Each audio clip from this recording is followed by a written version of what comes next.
Olá, seja bem-vinda, seja bem-vindo. O Indústria Sustentável de hoje vai conversar com Thaís Pessoa.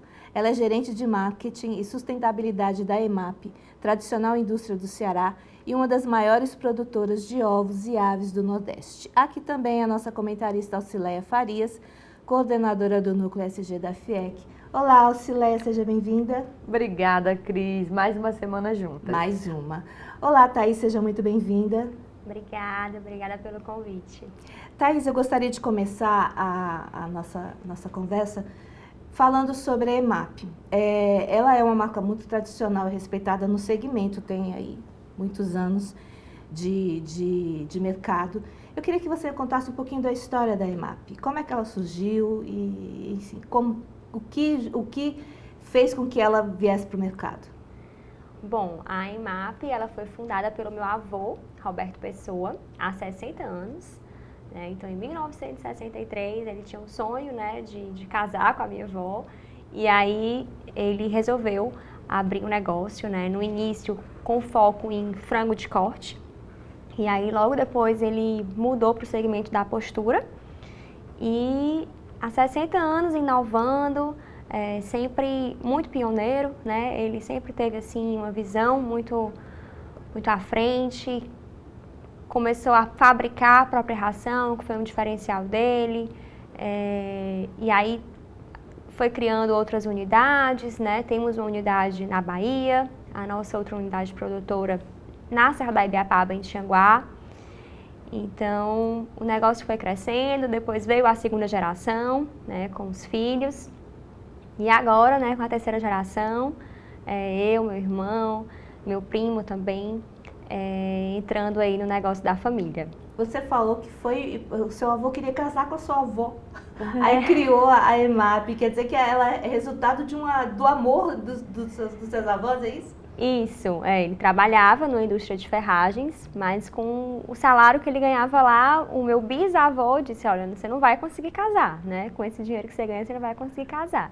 E aí deu a ele uns caminhos, né? Tinha um amigo que estava no ramo e estava se dando muito bem, então ele foi conversar com esse amigo do meu bisavô, que deu as instruções, aí comprou os primeiros pintos da Granja Regina, que era a única que produzia pinto de um dia. E aí começou com um pequeno aviário na Mucunã, em Maracanaú. E aí assim foi, aí foi crescendo e a história foi sendo construída. É uma linda história. Thaís, você menciona aí pinto de um dia, eu me lembro do tempo que eu era repórter de economia, nos anos 90, e que a gente tinha que cobrir o desempenho das empresas. Eram algumas empresas do setor, né, aqui no Ceará, e eu acredito que no Nordeste. Então, é um setor importante, é um segmento importante e já foi um dos pilares da indústria do Ceará. Como é que está essa relação hoje do segmento em relação ao resto da indústria?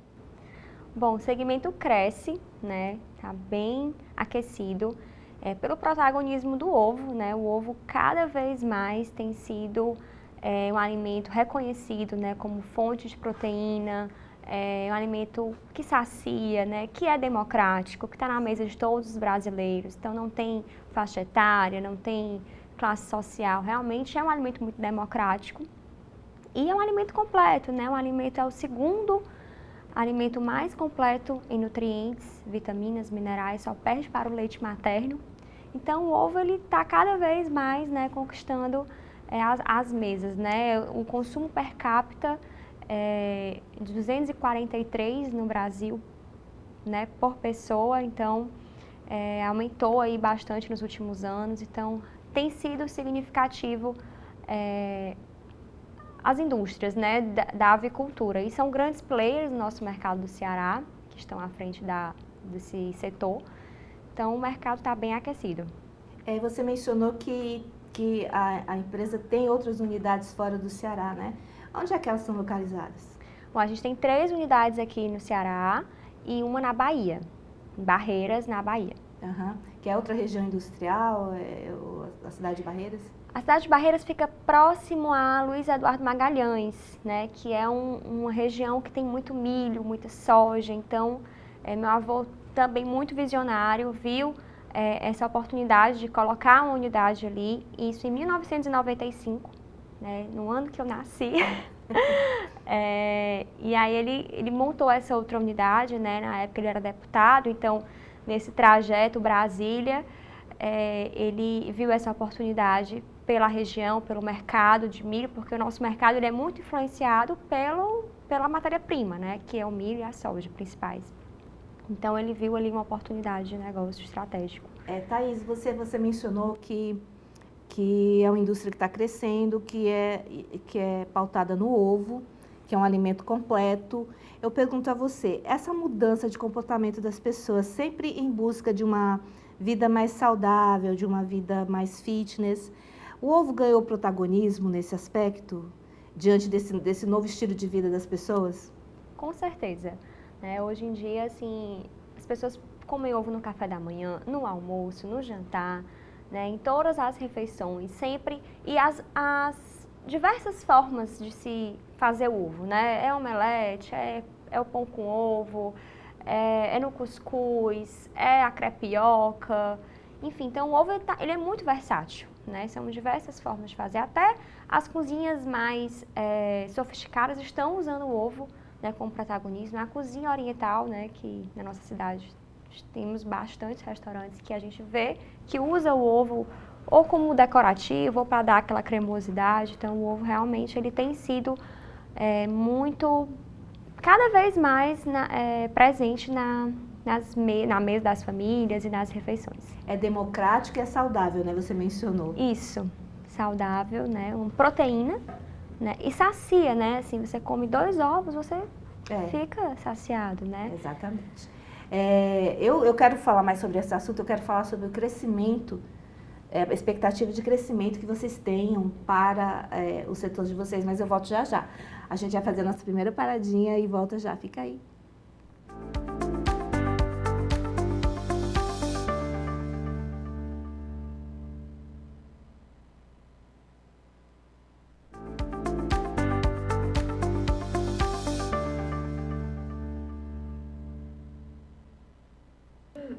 Olá, estamos de volta e eu queria te perguntar, Thaís, como é que é a formação da diretoria hoje? Você mencionou que uma segunda geração e uma terceira geração já estão em postos de comando, né? Como é que é essa divisão hoje?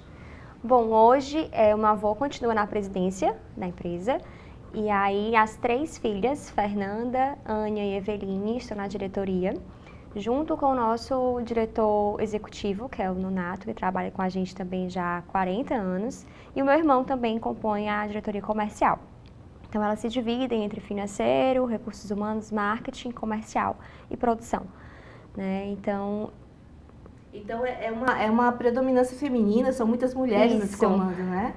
3 mulheres no comando, então a gente tem a força da mulher, né? Isso.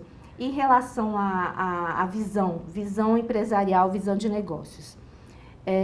Hoje a gente sabe que política ambiental é uma exigência do mercado e a gente observa aqui no dia a dia, quando a gente conversa com várias pessoas do setor industrial, que é uma exigência, mas que todo mundo cumpre com algum prazer, né?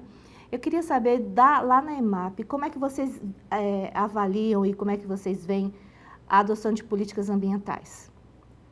Bom, a sustentabilidade é um tema que ele é para além do ambiental para a EMAP, né? A gente pensa muito a sustentabilidade no conceito de longevidade, né? De garantir o futuro, né, das gerações através das políticas sustentáveis, né? Que os 3 pilares do ESG.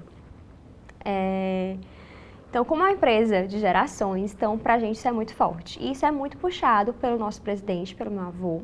Ele tem essa mentalidade muito inovadora, né? Então ele sempre trouxe isso para a empresa. Então começamos com a energia limpa, né? Que foi algo que ele quis tornar a empresa totalmente de fonte, né?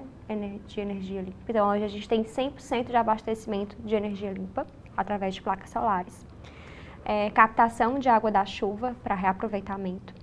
Fizemos agora esse ano o plantio de 50 mil mudas de eucalipto na região da Ibiapaba. E entre outras ações, né? E a questão da preservação da mata, né?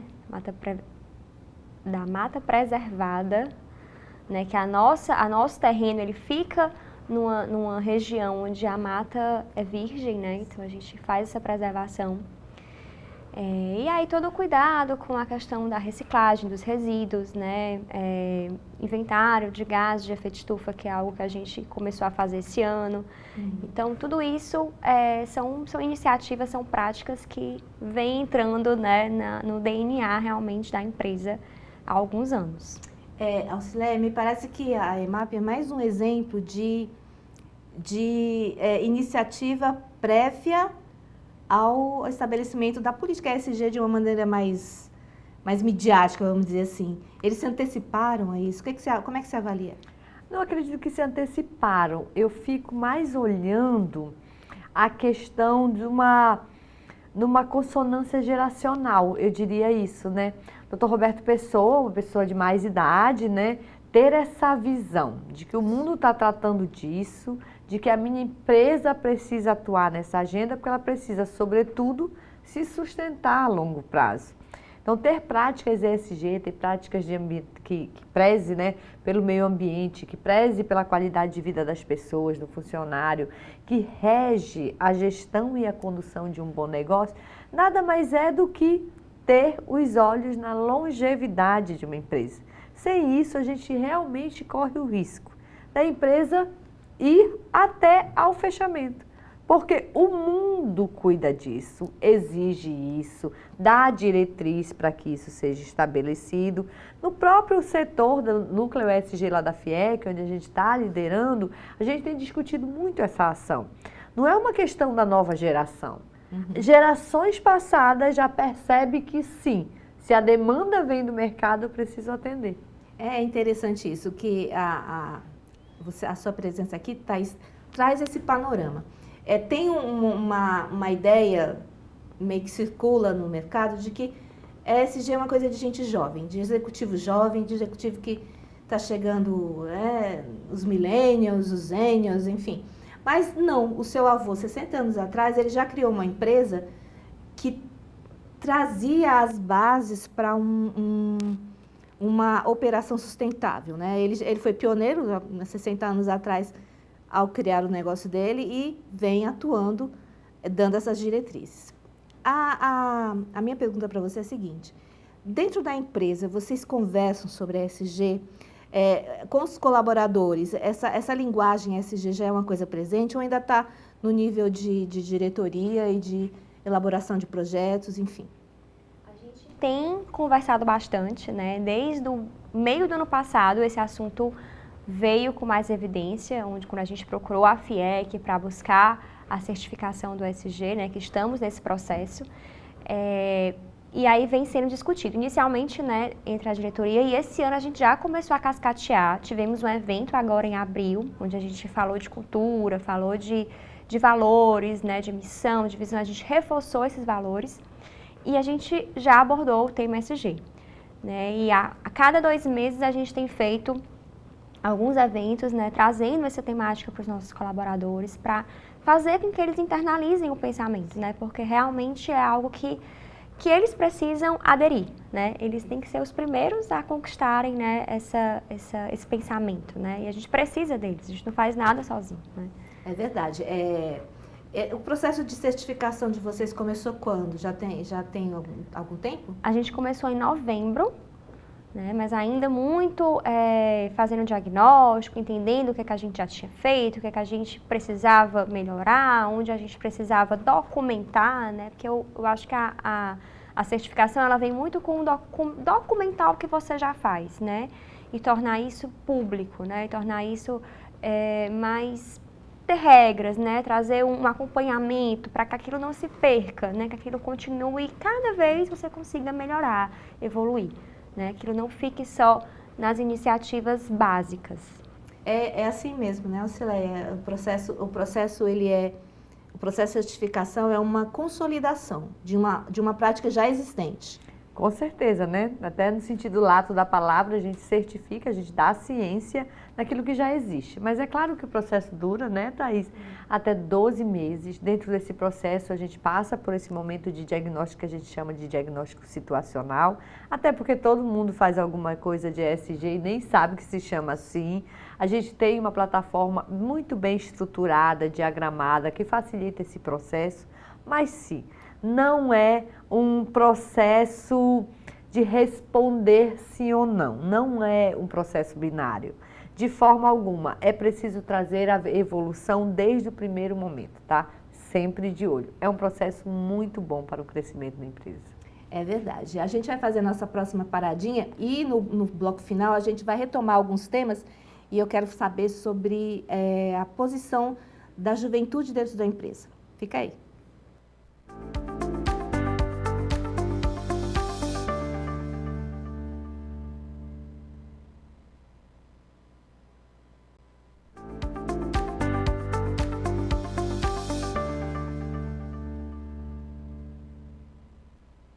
Lá estamos de volta. Thaís, eu queria saber, a gente falou muito sobre o E, do ESG.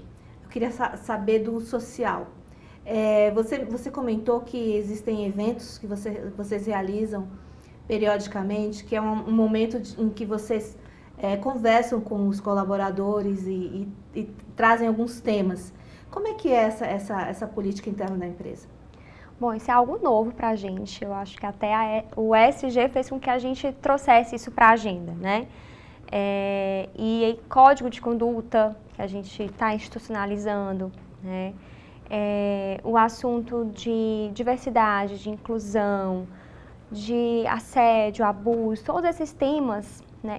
E assim, a gente tem funcionários de muitos anos. Temos funcionários de 30 anos, de 40 anos. A segurança do trabalho também é um tópico muito relevante, né? Então a gente precisa falar, a gente precisa trazer para que eles entendam, internalizem, né? Porque não adianta só a gente dar o equipamento e dizer, olha, você tem que usar, né? A gente tem que mostrar para ele a importância daquilo, né? Eles são receptivos a esses conceitos que são apresentados para eles?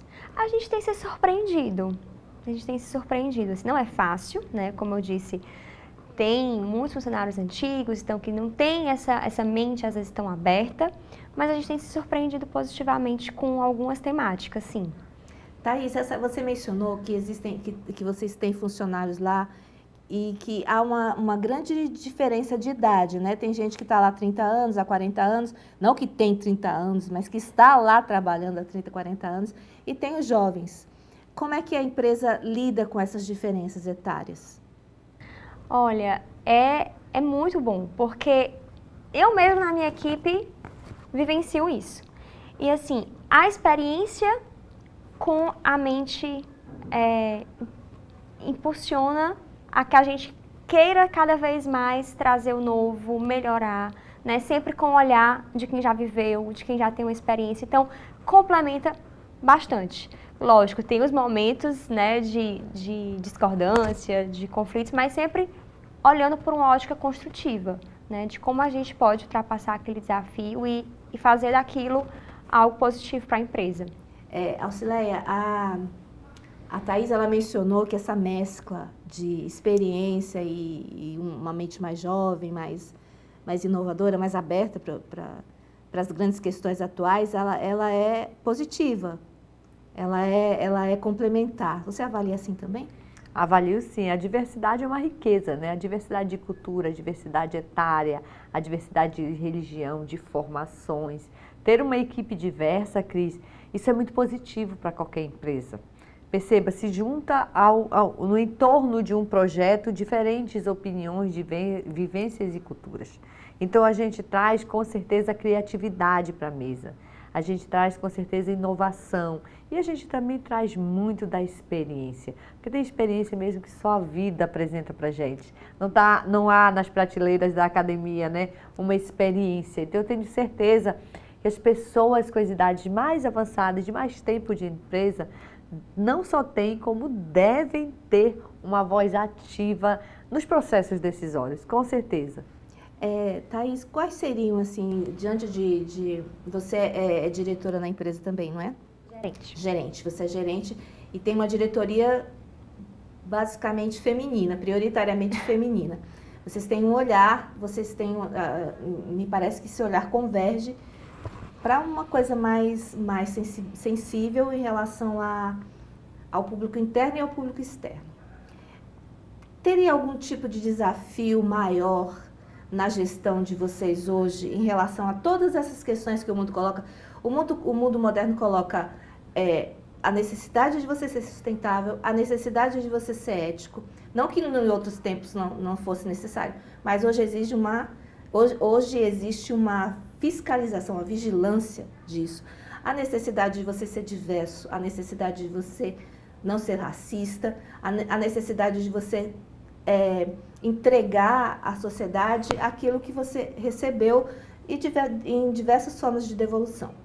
Quais seriam os desafios que você encontra hoje diante dessa sociedade tão mais complexa? Bom, a gente trabalha com pessoas, né? Então, é difícil fazer com que o pensamento da diretoria, os valores da empresa e da diretoria cheguem até todos da mesma forma, né? São pensamentos diferentes, são histórias diferentes, Então, é desafiador realmente. Então, a gente está nesse processo, né? Inclusive, esse evento que a gente teve agora em abril foi sobre isso, foi sobre cultura, onde a gente reforçou nossos valores. E foi o que a gente falou lá.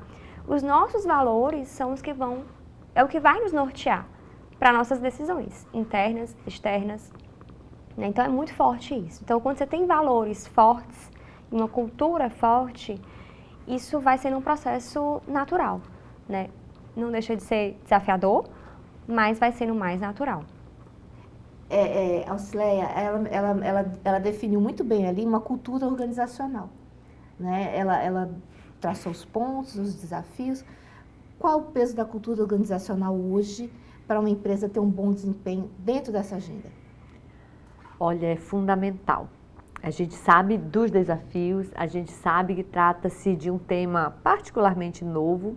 A gente também super entende que tem empresas, como é o exemplo da EMAP, a questão da diferença de idade, em especial, né? Como é que o mais velho internaliza isso, como é que o mais novo recebe isso e fazer disso algo coeso, algo cultural, algo que seja o DNA da empresa. Isso passa pela educação, Cris. Isso passa pela formação, pelo desenvolvimento.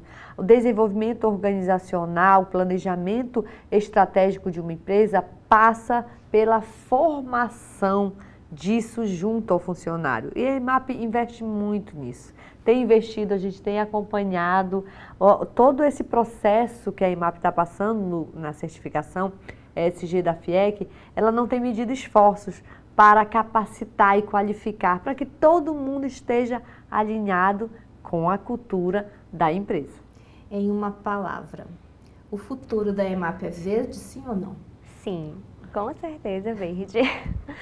E com essa assertiva resposta, a gente encerra o Indústria Sustentável de hoje, agradecendo a Thaís por ter estado aqui conosco, agradecendo ao Auxileia por estar sempre conosco, e a você que nos assiste. Fica aí que na segunda-feira que vem a gente volta. Até lá!